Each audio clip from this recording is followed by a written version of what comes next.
5 صحیح الاسناد احادیث کی روشنی میں پرٹیکولرلی فضائل مسجد نبوی صلی اللہ علیہ وآلہ وسلم.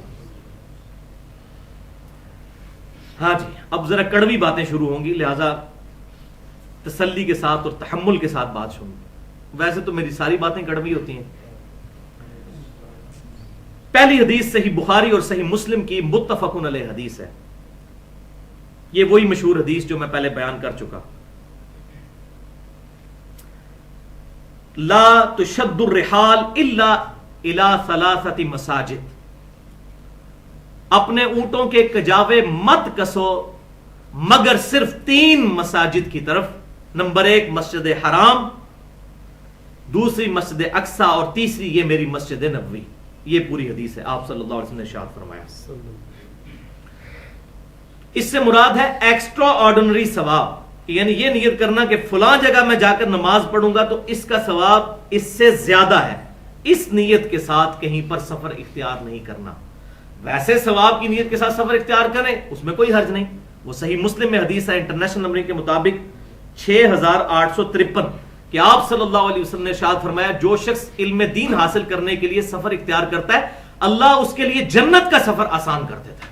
تو علم دین سیکھنے کے لیے یہاں بھی کئی لوگ دور دور سے آئے ہوئے ہیں لیکچر سننے کے لیے، تو یہ جنت کا سفر ہے صحیح مسلم کی حدیث کے تحت. لیکن آپ کی یہ نیت نہیں ہوتی کہ یہاں اکیڈمی میں آ کے نماز پڑھیں گے تو ہمیں اتنی 1000 نمازوں کا ثواب ملے گا. اس طرح کی نیت نہیں ہوتی. علم حاصل کرنے کی نیت سے آتے ہیں تو یہ اس میں شامل نہیں ہے. اس سے مراد ہے خاص جگہ پر یہ نیت کرنا کہ اسی جگہ پر جا کے یہ کریں گے تو پھر ثواب ملے گا ورنہ نہیں ملے گا. تو یہ دوسری حدیث سنن نسائی میں انٹرنیشنل نمبر کے مطابق 1430 نمبر حدیث ہے، بڑی کریٹیکل حدیث. سیدنا ابو ہریرہ رضی اللہ تعالیٰ عنہ کہتے ہیں کہ میں کوہ طور پر گیا اور وہاں میری ملاقات کعب بن احبار کے ساتھ ہوئی. کعب بن احبار نے آپ صلی اللہ علیہ وسلم کا مبارک زمانہ پایا لیکن اسلام قبول نہیں کیا. اس وقت جوان تھے، اسلام قبول نہیں کیا، یہودی عالم تھے، لیکن صحابہ کے دور میں یہ اسلام لے آئے، لہٰذا یہ تابعی ہیں اور جلیل القدر تابعی ہیں. تو سیدنا ابو ہریرہ رضی اللہ تعالیٰ عنہ کہتے ہیں کوہ طور پر میری ملاقات ہوئی کعب بن احبار کے ساتھ. وہ پورا دن مجھے تورات سے آیات سناتے رہے کیونکہ یہودی عالم تھے پہلے، وہ اب مسلمان ہو چکے تھے، اور میں انہیں نبی صلی اللہ علیہ وسلم کی احادیث سناتا رہا. یہ دیکھ لیں دونوں کا آپس میں گفتگو کیا ہے. یہاں سے ہمیں یہ بھی بات سیکھنی چاہیے کہ اللہ کے نیک بندے جب آپس میں بیٹھتے ہیں تو وہ اللہ رسول کی بات کرتے ہیں الحمدللہ. لیکن پھر ان کے ساتھ ایک حادثہ ہوا. جب واپس آئے اس واقعے سے، کوہ طور سے ہو کر واپس آئے، تو وہ حادثہ کیا ہوا کہ ابو بصرہ غفاری رضی اللہ تعالیٰ عنہ سے ملاقات ہوئی. یہ حدیث ہم نے اپنے ریسرچ پیپر رسول اللہ کی آخری وصیتیں ریسرچ پیپر نمبر 1 اس میں بھی یہ حدیث رکھی ہوئی ہے. تو ابو بصرہ غفاری رضی اللہ تعالیٰ عنہ نے کہا اے ابو ہریرہ کہاں سے آ رہے ہو؟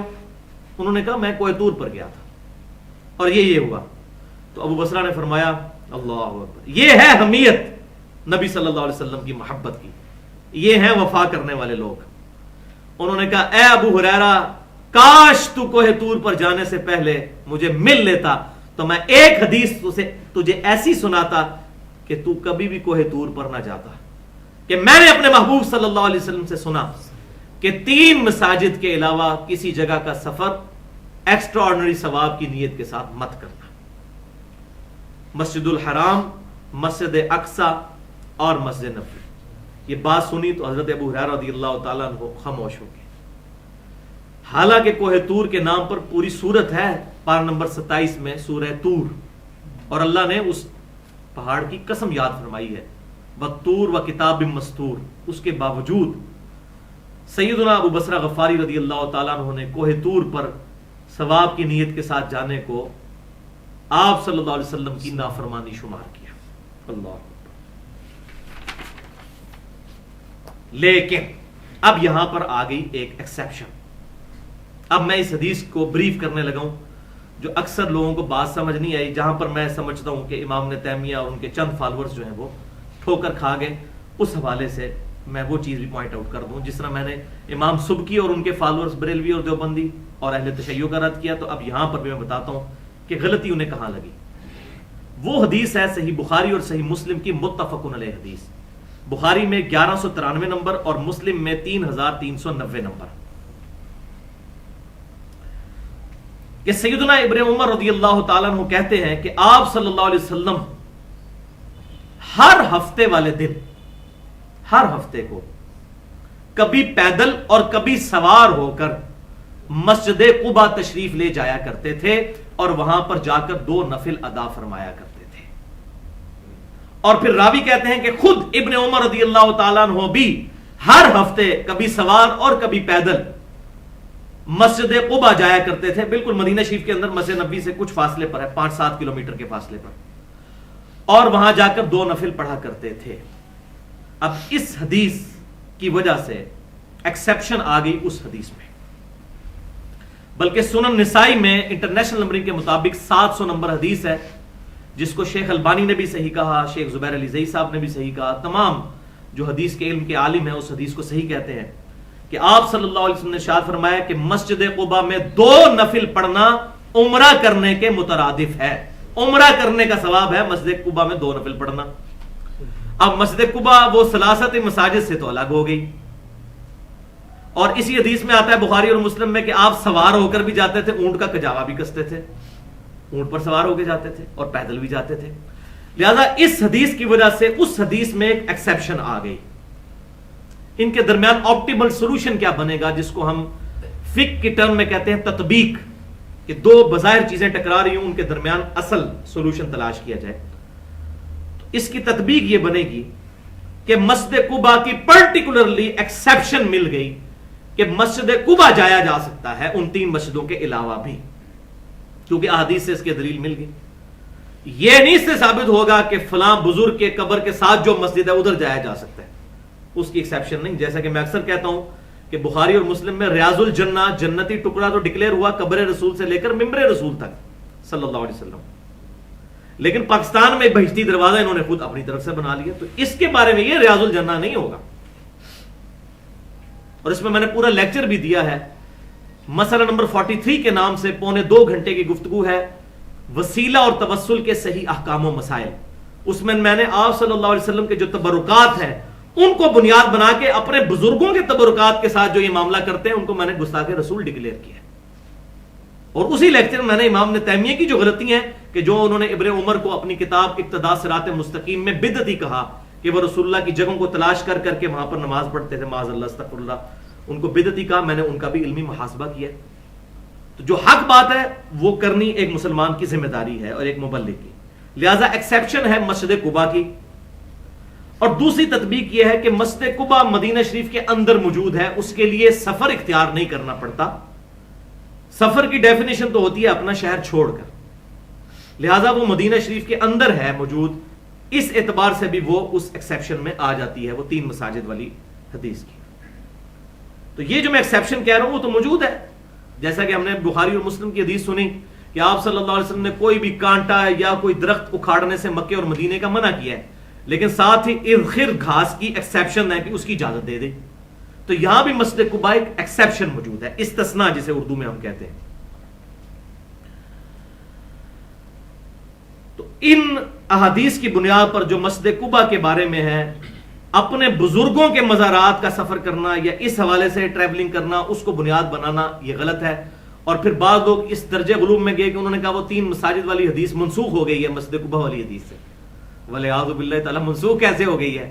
اگر منسوخ ہوئی ہوتی تو سیدنا ابو بصرہ غفاری رضی اللہ تعالیٰ عنہ انہوں نے تو خود حضور صلی اللہ علیہ وسلم سے وہ حدیث سنی تھی 3 مساجد والی، اور راوی اپنے حدیث کے فہم کو سب سے زیادہ جانتا ہے. انہوں نے حضرت ابو ہریرہ کو ڈانٹ دیا کوہ طور جانے پر. منسوخ کہاں سے ہوئی حدیث؟ منسوخ نہیں ہوئی. اب وہ ٹاپک ڈسکس کرتے ہیں نیت کا، جو میں نے کافی حد تک تو ڈسکس کر لیا، لیکن یہاں پر مزید کھول کر بیان کر دوں میں کہ جو شخص مسجد نبوی کی طرف جاتا ہے تو ایک ایکسٹریم پہ وہ لوگ ہیں جو یہ کہتے ہیں کہ خالصتاً مسجد نبوی کی نیت کی جائے.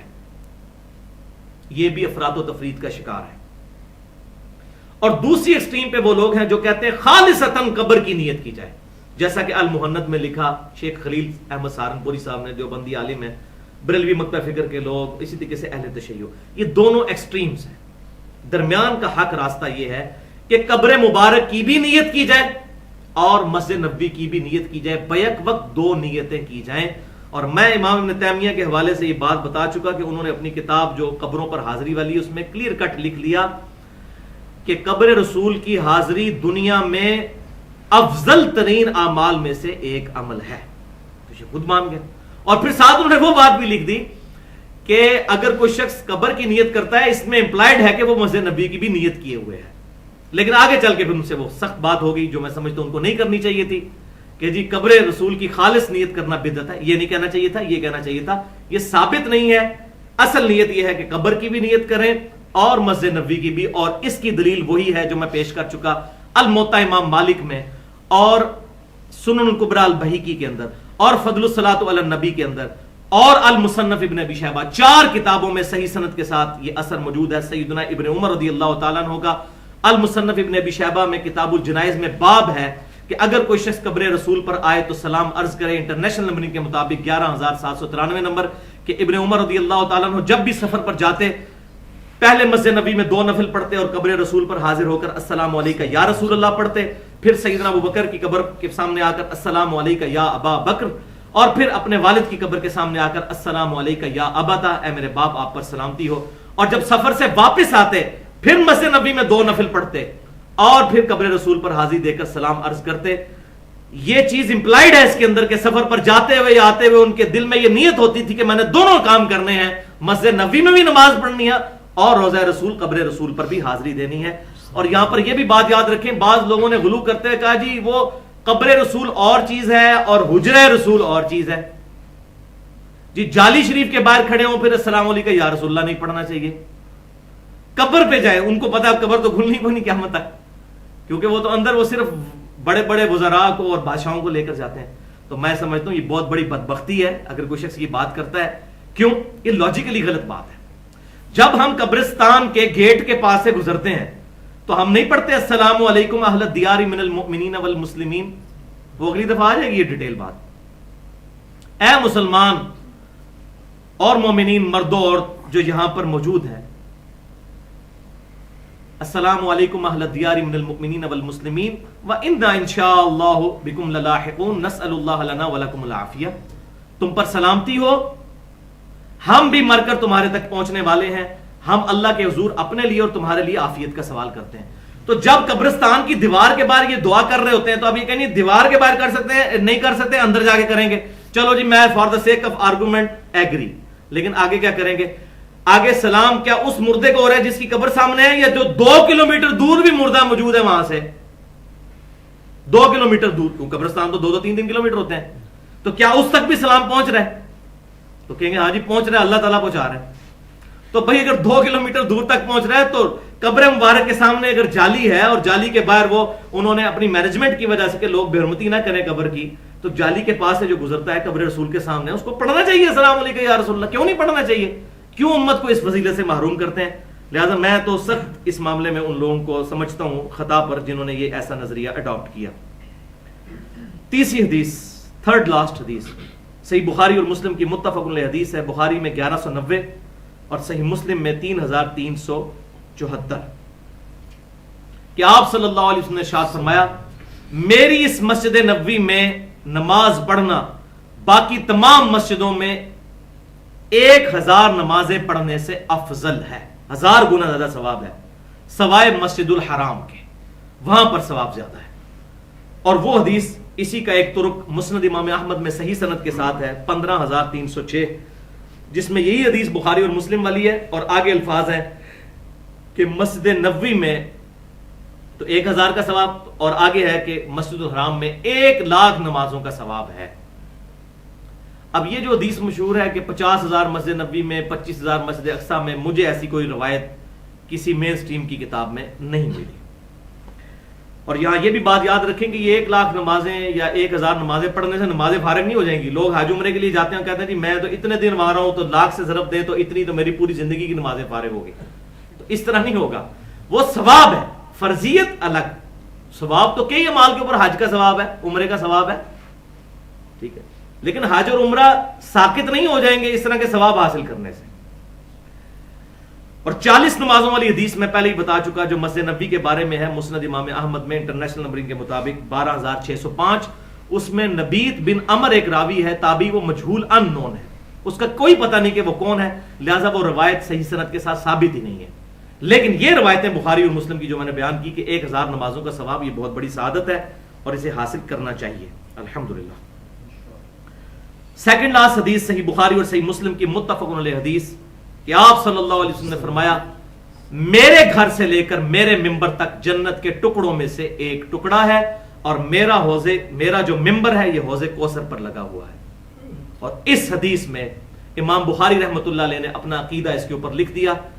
انٹرنیشنل نمبر کے مطابق 1196 نمبر، اور مسلم شریف میں بھی 3370 نمبر حدیث پر بھی یہی باب ہے، امام بخاری والا باب ہی باندھا انہوں نے بھی۔ امام بخاری نے باب باندھا کہ قبر رسول سے لے کر ممبر رسول تک کے حصے کی فضیلت، حالانکہ حدیث میں قبر کے الفاظ نہیں تھے، گھر کے الفاظ تھے، تو امام بخاری کو پتا تھا کہ اب وہاں پر گھر کی بجائے اسی حجرہ عائشہ میں آپ کی قبر مبارک ہے، تو امام بخاری نے یہ عقیدہ امت کو دیا کہ قبر رسول جنت کے ٹکڑوں میں سے ایک ٹکڑے میں ہے، وہ اس دنیا کے اندر نہیں ہے، وہ جنت کا ٹکڑا ہے، قبر سے لے کر ممبر تک۔ اور آپ کو یہ کہ جی نہیں قبر باہر ہے، اس کے آگے سے شروع ہوتا ہے اور ممبر بھی باہر ہے، اس کے پیچھے پیچھے ختم ہوتا ہے، تو اس کے لیے پھر علمی جواب یہ ہے کہ قرآن میں آیا کہ اپنے بازوؤں کو دو کونیوں تک، تو کونیاں پھر نکلی ہوئی ہیں، اس میں سے کونیاں شامل ہیں، تو یہاں بھی قبر بھی شامل ہے اور ممبر بھی شامل ہے، ورنہ یہ تو کسی کا عقیدہ نہیں کونیوں سے پہلے دھونا ہے۔ کونیوں تک کا مطلب ہوتا ہے جب بھی کوئی بات ہوتی ہے نا اس تک، یعنی ہم کہیں گے لاہور جہلم سے لاہور تک، تو لاہور بھی شامل ہوگا، جہلم بھی شامل ہوگا۔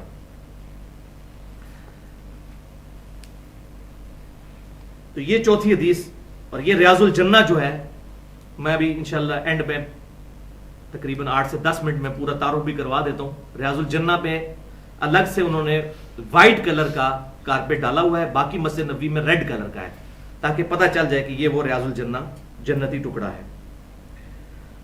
اور 5ویں حدیث صحیح بخاری کی، اللہ اکبر، رکت انگیز حدیث ہے، انٹرنیشنل نمبر ہے 470۔ سیدنا عمر فاروق رضی اللہ تعالیٰ عنہ کے مبارک دور میں آپ رضی اللہ تعالیٰ عنہ نے دیکھا کہ 2 لوگ مسجد میں آپس میں گفتگو کر رہے ہیں، مسجد نبوی کے اندر، ان کی آوازیں بلند ہو رہی ہیں، تو آپ نے انہیں بلا کر پوچھا کہ تم لوگ کہاں کے رہنے والے ہو؟ تو انہوں نے عرض کی کہ امیر المومنین ہم طائف کے رہنے والے ہیں۔ تو سیدنا عمر رضی اللہ تعالیٰ نے فرمایا کہ اگر تم مدینہ کے رہنے والے ہوتے تو میں تمہیں سخت سزا دیتا کہ تم مسجد نبوی میں، الفاظ ہے کہ تم رسول اللہ کی مسجد میں اپنی آوازوں کو بلند کرتے ہو، یعنی اس کو گستاخی سمجھا سیدنا عمر رضی اللہ تعالیٰ عنہ نے، خالی مسجد نہیں، انہوں نے کہا تم رسول اللہ کی مسجد میں اپنی آواز کو بلند کرتے ہو، اگر تم مدینے کے رہنے والے ہوتے، یعنی تمہارے ذرا ایٹیکیٹس سیکھے ہوئے ہوتے، تو پھر تو میں تمہیں نہ چھوڑتا، اب چونکہ تم طائف سے آئے ہو لہٰذا میں تمہیں اس معاملے میں چھوڑ دیتا ہوں، آندہ اس میں احتیاط کرو۔ اور یہ سیدنا عمر کو یہ معاملہ جو صحیح بخاری میں آیا یہ کیوں کرنا پڑا؟ خود سیدنا عمر بھی ایک واقعہ بھگت چکے تھے اصل میں۔ یہ ہے میری آج کی آخری کنکلوڈنگ حدیث جس میں لیکچر ختم ہوگا، باقی گفتگو انشاءاللہ تعالی اگلے ہفتے کریں گے۔ وہ واقعہ بڑا کرٹیکل اور بڑا رکت انگیز ہے، صحیح بخاری میں انٹرنیشنل نمبرنگ کے مطابق 4845 نمبر حدیث ہے، کتاب التفسیر چیپٹر کے اندر صحیح بخاری میں امام بخاری لے کر آئے کہ عبداللہ بن ابی ملیکہ تابعی رحمت اللہ علیہ کہتے ہیں قریب تھا کہ 2 بہترین آدمی اس روئے ارض پر تباہ و برباد ہو جاتے جبکہ بے دہانی میں انہوں نے رسول اللہ صلی اللہ علیہ وسلم کے حضور اپنی آوازوں کو بلند کر دیا۔ اللہ اکبر۔ اور یہ 2 کون ہیں؟ انہوں نے پھر بتا دیا، ابو بکر اور عمر رضی اللہ تعالی عنہما۔ الفاظ کا ذرا سوچ دیکھیں، قریب تھا کہ اس مخلوق کے 2 بہترین لوگ برباد ہو جاتے جبکہ انہوں نے رسول اللہ صلی اللہ علیہ وسلم کے حضور اپنی آوازوں کو بلند کر دیا بے دھیانی میں۔ اور پھر آگے انہوں نے صحیح بخاری کی حدیث چلتی ہے، انہوں نے بیان کیا کہ ہوا یوں تھا کہ کوئی نیو مسلم کچھ کسی قبیلے کے مسلمان ہو کر آئے تھے، آپ صلی اللہ علیہ وسلم کی خدمت میں بیٹھے ہوئے تھے۔ جب وہ واپس جانے لگے تو آپ صلی اللہ علیہ وسلم کی مبارک عادت تھی کہ آپ ان میں سے کسی کو امیر بنایا کرتے تھے جب بھی کوئی قافلہ یا کوئی گروہ مسلمان ہوتا تھا۔ تو سیدنا ابوبکر صدیق رضی اللہ تعالیٰ عنہ نے کہا یا رسول اللہ فلاں شخص زیادہ جو ہے وہ اہل ہے، اس کو آپ اس کا امیر بنا دیجئے، اس قبیلے کا، اسلام کی دعوت کی کمیونیکیشن کے اعتبار سے، دعوت و تبلیغ کے اعتبار سے آسانی رہے گی۔ تو سیدنا عمر نے کہا نہیں یا رسول اللہ صلی اللہ علیہ وسلم فلاں شخص زیادہ بہتر ہے. بس اسی میں ان کے آپس میں تلخ کلامی ہوئی اور آوازیں بلند ہو گئیں. آپس میں گفتگو کرتے ہوئے نبی صلی اللہ علیہ وسلم کے حضور. صحیح بخاری 4845 نمبر حدیث. اسی وقت آیات نازل ہوئی. بسم اللہ الرحمن الرحیم، سورۃ الحجرات آیت نمبر 2. یا ایھا الذین آمنوا لا ترفعوا اصواتکم فوق صوت النبی صلی اللہ علیہ وسلم. اے ایمان والو، اپنی آوازیں مت بلند کرو رسول اللہ صلی اللہ علیہ وسلم کی مبارک آواز سے، اور ان کے حضور بات اس طریقے سے نہ کرو جس طرح آپس میں تم ایک دوسرے کے ساتھ کرتے ہو، ورنہ تمہارے اعمال برباد کر دیے جائیں گے اور تمہیں شعور بھی نہیں ہوگا، پتہ بھی نہیں چلے گا، توبہ کی توفیق بھی نہیں ملے گی. ظاہر ہے پتہ چلے تو بندہ توبہ کرے نا اگر تم نے یہ کام کیا. حالانکہ انہوں نے آپ صلی اللہ علیہ وسلم کے ساتھ بدتمیزی نہیں کی، نہ آپ کے ساتھ بلند آواز سے بات کی، آپ کی موجودگی میں بلند آواز سے بات کی. اسی حدیث میں آتا ہے کہ عبداللہ ابن ابی ملیکہ کہتے ہیں کہ ابن زبیر رضی اللہ تعالیٰ عنہ نے جب یہ حدیث ہم سے بیان کی، وہ کہنے لگے کہ ان آیات کے نازل ہونے کے بعد سیدنا عمر رضی اللہ تعالیٰ عنہ آپ صلی اللہ علیہ وسلم کے سامنے اتنی آہستہ آواز میں گفتگو کرتے تھے کہ آپ کو سنائی نہیں دیتی تھی، اور آپ یہ کہتے تھے عمر اونچا بولو مجھے آواز نہیں آ رہی. اتنا ڈر گئے، اور یہ ڈر گئے جب، تو پھر اللہ تعالیٰ کی طرف سے انعام بھی ہوا. اگلی آیات نازل ہوئیں. بسم اللہ الرحمن الرحیم. ان الذين يغضون اصواتهم عند رسول الله اولئك الذين امتحن الله قلوبهم للتقوى لهم مغفرة واجر عظیم. بے شک وہ لوگ جو اپنی آوازوں کو پست رکھتے ہیں آپ صلی اللہ علیہ وسلم کے حضور، یہی وہ لوگ ہیں کہ جن کے دلوں کو اللہ نے تقوی کے لیے چن لیا ہے، ان کے لیے ہے مغفرت اور بہت بڑا اجر. یعنی تقوی کا لٹمس ٹیسٹ جو ہے وہ نبی صلی اللہ علیہ وسلم کا ادب اور احترام کرنا ہے، دوسرے معنوں میں. اللہ اکبر. اور الحمدللہ یہ دونوں آیات آج بھی روزہ شریف کی جالیوں کے اوپر لکھی ہوئی ہے. 3 حصے ہیں اس کے، 2 کے اوپر یہ لکھی ہوئی ہے اور ایک پر ما کان محمد ابا احد من رجالکم ولکن رسول اللہ و خاتم النبیین، سورۃ الاحزاب کی آیت نمبر 40. میں آخر میں تعارف بھی کروا دیتا ہوں. یہی وجہ ہے کہ بھائیو، مفتی اعظم سعودی عرب جو 66 سال تک سعودی عرب کے مفتی رہے، 1933 سے لے کر 1999 تک، 1999 میں ان کی ڈیتھ ہوئی. شیخ البانی بھی 1999 میں فوت ہوئے. شیخ عبداللہ ابن باز، انہوں نے جو حج اور عمرے کی اپنی کتاب لکھی، اس میں روزہ شریف کی جو حاضری والا پورشن ہے، اس میں انہوں نے انہی احادیث کی بنیاد پر بہت زبردست کامنٹس کیے. 2 احادیث میں نے بیان کی، دونوں بخاری سے، کہ سیدنا عمر نے ڈانٹا جو مسجد نبوی میں اونچی آواز میں باتیں کر رہے تھے، اور دوسرا یہ سیدنا عمر رضی اللہ تعالیٰ عنہ کے ساتھ جو خود حادثہ ہوا. تو انہوں نے جملہ لکھا کہ جس طرح آپ صلی اللہ علیہ وسلم کی مبارک زندگی میں آپ کے حضور آواز بلند کرنا گستاخی ہے، بالکل اس طریقے سے روزہ شریف کے سامنے، قبر مبارک کے پاس یا مسجد نبوی شریف میں آپ کی وفات کے بعد بھی آواز بلند کرنا گستاخی ہے. کیونکہ آپ صلی اللہ علیہ وسلم دنیا سے تشریف لے جانے کے بعد بھی اپنی قبر میں ہوتے ہوئے برزگی حیات کے ساتھ آج بھی اسی طریقے سے قابل احترام ہے جس طرح کہ آپ صلی اللہ علیہ وسلم جب قبر مبارک سے باہر تھے. بہت زبردست بات کی. یہی الحمدللہ سب کا عقیدہ ہے اور یہی عقیدہ رکھنا چاہیے. وہاں پر بھیڑ نہیں لگانی چاہیے، وہ میں حدیث پہلے بتا چکا. سنن نبی داؤد کی 2042 کی آپ صلی اللہ علیہ وسلم نے فرمایا میری قبر پر میلہ مت لگانا، مجھ پر درود پڑھنا، اور دنیا کے کسی بھی حصے سے درود پڑھو گے تمہارا درود مجھ تک پہنچ جائے گا. درود پڑھنے کی خاطر قبر پہ میلہ نہ لگانا، صرف سلام عرض کرنا ہوتا ہے، میلہ نہیں وہاں لگانا ہوتا. لیکن یہ پاکستان، انڈیا اور بنگلہ دیش کے لوگ وہ گھنٹوں سامنے کھڑے رہتے ہیں اور اس کی وجہ سے باقی لوگوں کو بھی حاضری میں تکلیف ہوتی ہے. تو ویسے وہ حدیث کے بھی خلاف ہیں، وہ میلہ ہی لگا کے وہاں کھڑے ہوتے ہیں. تو فرمایا 7 الفاظ دیکھیں، میلہ نہ لگانا، کہیں بھی پڑھو گے پہنچ جائے گا. السلام علیکم یا رسول اللہ، السلام علیکم یا ابا بکر، السلام علیکم یا عمر پڑھ کے آگے نکل جائیں. کہ وہاں کھڑے ہو کر ضرور ہے کہ وہ پھر وہ بڑے عجیب و غریب قسم کے اشعار بھی پڑھ رہے ہوتے ہیں، ان میں سے اکثر اشعار کتاب و سنت کے خلاف بھی ہوتے ہیں. تو یہ معاملہ وہاں پر ہوتا ہے.